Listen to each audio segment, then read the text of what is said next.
ஓம் சத்குரு சாய்நாதாய நமோ நமக. எனது முதன்மை பேராசான் மதிப்பிற்கரிய ஆதித்ய குருஜி ஐயா அவர்களுக்கு குரு வணக்கம். உலகம் முழுக்க பரவி இருக்கின்ற தமிழ் உறவுகள் அனைவருக்கும் மதுரை ஜோதிடர் சாய் செல்வத்தின் இனிய வணக்கங்கள். வாழ்க பல்லாண்டு. இன்னைக்கு நம்ம பார்க்க போற பதிவு யோகம் பற்றியது. யோகம்னா என்னங்க?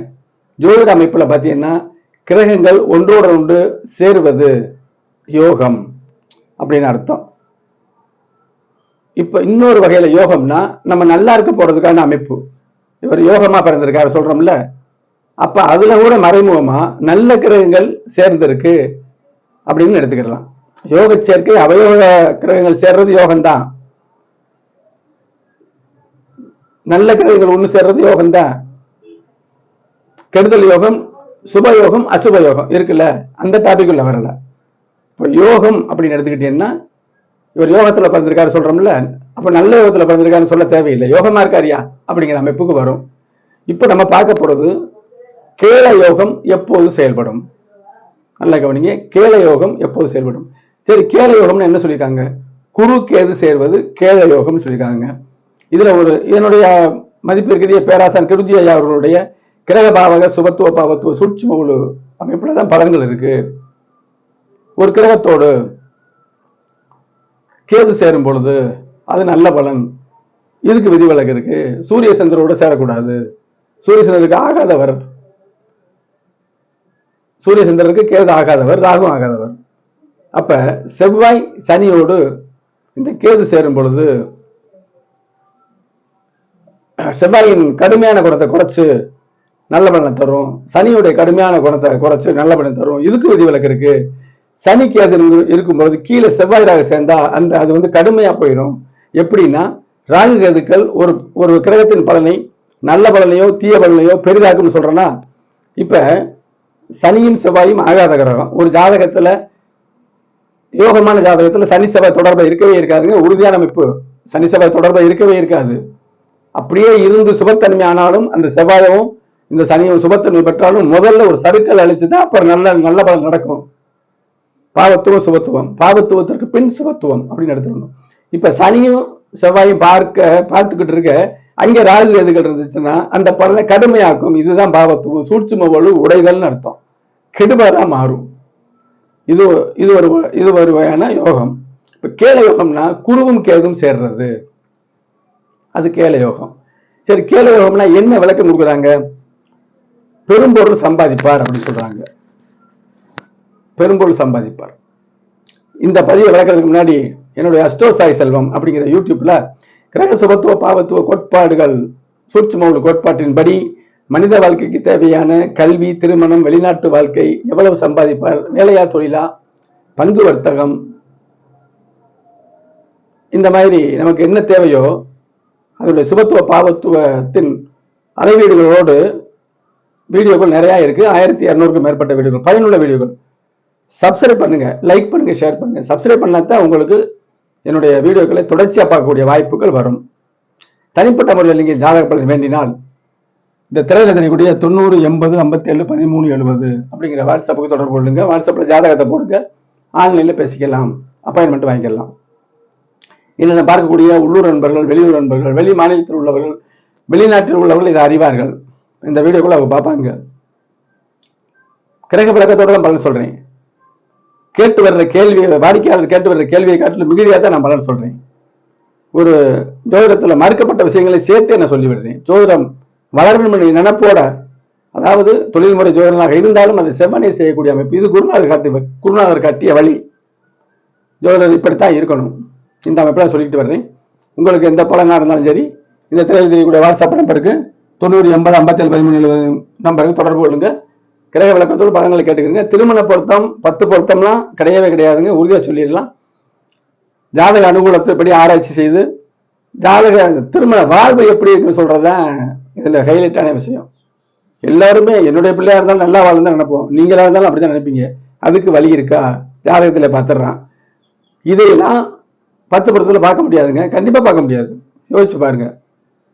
அதே மாதிரி குடும்ப ஜாதகங்களை சேர்த்து பார்த்தால் பலன்கள் துள்ளி வரும், வெகு துல்லியமாக பார்க்கலாம் அப்படிங்கிறத தெரிவிச்சுக்கிறேன். இப்ப வீடியோக்குள் போவோம். கேள யோகம். குறுக்கு அது இணைந்தால் கேள யோகம். சேர்ற இடத்தை பொறுத்து இருக்கு, அதுக்கு ஒரு விதிவிலக்கு. எந்த ஒரு விஷயத்துக்கும் ஒரு வார்த்தை சொன்னா விதிவிலக்கு அது சேர்ந்துக்கிட்டே வரும். விதிவிலக்கு இல்லைன்னு சொன்னாருன்னா அவர் ஆழ்நிலையா போகலைன்னு அர்த்தம்ங்க, எந்த ஜோடராக இருந்தாலும் சரி. சரியா? இப்ப கேளயோகம்ங்கிறது நான் என்ன சொன்னேன், பெரும்பொருள் சம்பாதித்தல்.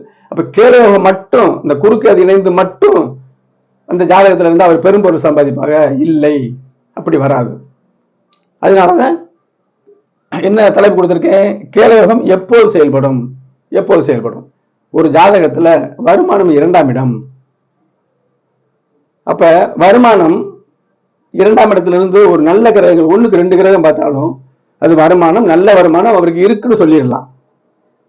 ஆனால் அந்த 2ஆம் இடத்துக்கு 5ஆம் அதிபதி 2ஆம் இடத்துக்கு 12 கட்டத்துக்கும் பாவத்து பாவம் பார்ப்பாங்க, அதெல்லாம் கிடையவே கிடையாது. அப்படி பார்க்கவே தேவையில்லை, அதுக்குள்ள நான் போகல. இருக்கிற கிரகத்துக்கு எப்படி அமைப்புகள் இருக்கு, சுபத்துவம் பாவத்துவம் தாங்க, வேற எதுவும் கிடையாது. லக்னம் வலுவா இருக்கணும். சரியா? அப்ப 2ஆம் இடத்தோடும் அந்த லக்கணத்துக்கு 2ஆம் இடத்து அதிபதியும் அந்த லக்கணத்துக்கு 5ஆம் அதிபதியும் அந்த லக்கணத்துக்கு 9ஆம் அதிபதியும் அந்த குறிப்பிட்ட லக்கணத்துக்கு 11ஆம் அதிபதியும் சேர்ந்து மறையாமல் இருந்து வெளிச்சமா இருந்தா பெரும்பொருள் சம்பாதிப்பாங்க. இந்த நிலையில குறுக்கு சேர்ந்துருச்சுன்னா கேளயோகம் நிச்சயமாக. இன்னொரு முக்கியம், லக்னாதிபதி வலுவா இருக்கணும். திரும்ப திரும்ப சொல்றது, தசாபதிகள் வரணும். இதுலயும் கர்மா இருக்கு, எல்லாமே இருக்கு. தசாபதிகள் வரலைன்னா இலவு காத்த கிளையாக நம்ம போவோம். என்ன செய்யும் அது, என்ன இந்த பழமொழி, இலவம் பஞ்சு மரம் வாழைப்பழம் மாதிரி இருக்கும், கிளி போய் பழம் பழுக்கட்டும் காத்துக்கிட்டே இருக்கும், அது பழுக்கவே பழுக்காது, ஒரு நேரத்துல வெடிச்சு செதறும், பஞ்சு அதுலதான் இருக்கிறோம். அதான் இலவு காத்த கிளி அப்படி சொல்லுவாங்க. பலன் வரணும்னா லக்கணம் நல்லா இருக்கணும், தசாபதி நல்லா வரணும், லக்கணாதிபதி நல்லா இருக்கணும். இந்த அமைப்புல இப்ப விளக்குறேன், இந்த வேக விளக்கிடுறாங்க. இதுக்குமே மேச லக்கணம் போட்டிருக்கேன், குழு கேது இணைஞ்சிருக்கு, கேளயோகம் தான். சரியா? கேளயோகம் தான். இப்ப இங்க அமைவுகளை பாருங்க. லக்கணத்துக்கு 2ஆம் அதிபதி சுக்கிரன், 4ஆம் அதிபதி சந்திரன். ஓகே, 2 பேரும் சேர்ந்து குரு பார்வையில் இருக்காங்க. அடுத்து இந்த 5ஆம் அதிபதி நிலை பார்க்கணும்ல. 5ஆம் அதிபதி நீசப்பட்டாலும் சுக்கிரனோட பரிவர்த்தனை இருக்காரு, அப்ப பலமா ஆவாங்க. சரியா? அந்த சூரியனையும் குரு பார்க்கிறாரு. சரி, லக்கணத்துக்கு 2ஆம் அதிபதி 5ஆம் அதிபதி வந்துருச்சு. 9ஆம் அதிபதி குரு லக்கணத்துல இருக்காரு. 9ஆம் அதிபதி லக்கணத்துல இருந்து அந்த பாக்கியத்தை அனுபவிக்கப்படுறதோடு சொல்லிடலாம். அதுலயும் ஒரு வார்த்தையில பலன் இல்லை.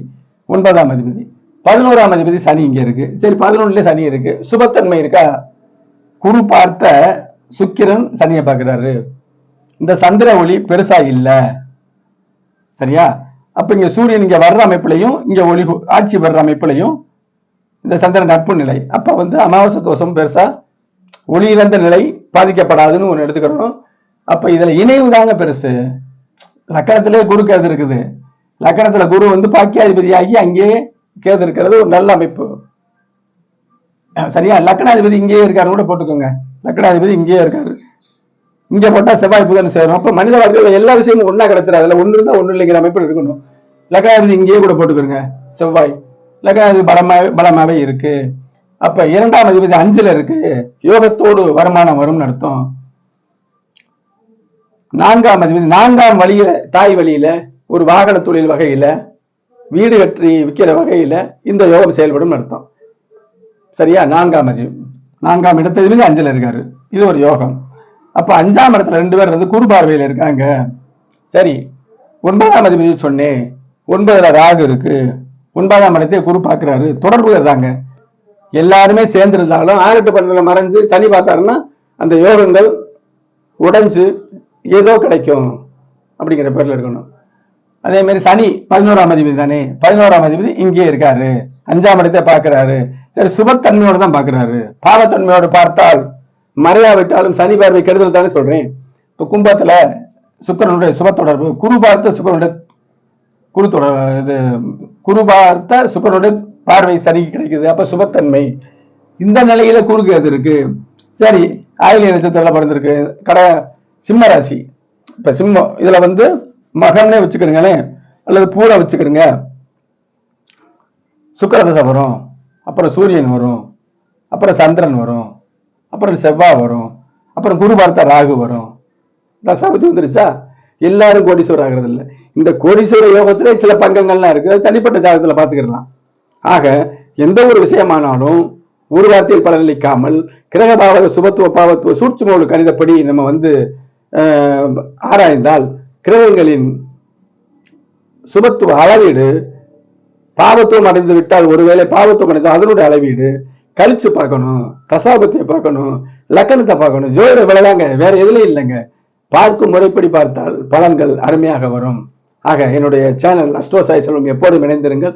உங்களுக்கு எந்த ஒரு கேள்வி தேவைப்பட்டாலும் இந்த திரையிடக்கூடிய வாட்ஸ்அப் நமக்கு தொடர்பு கொள்ளுங்க. கட்டண முறையில் வெகு துல்லியமாக கிரக விளக்கம் கொண்டு பலன்கள் கேட்டு தெரிந்து கொள்ளலாம். அடுத்து ஒரு பயனுள்ள வீடியோ நிறைய தர்றேன். குறுப்பயிற்சி பண்ணலாம், வித்தியாசமா போட போறேன். என்னுடைய சேனல் எப்போ இணைந்திருங்க.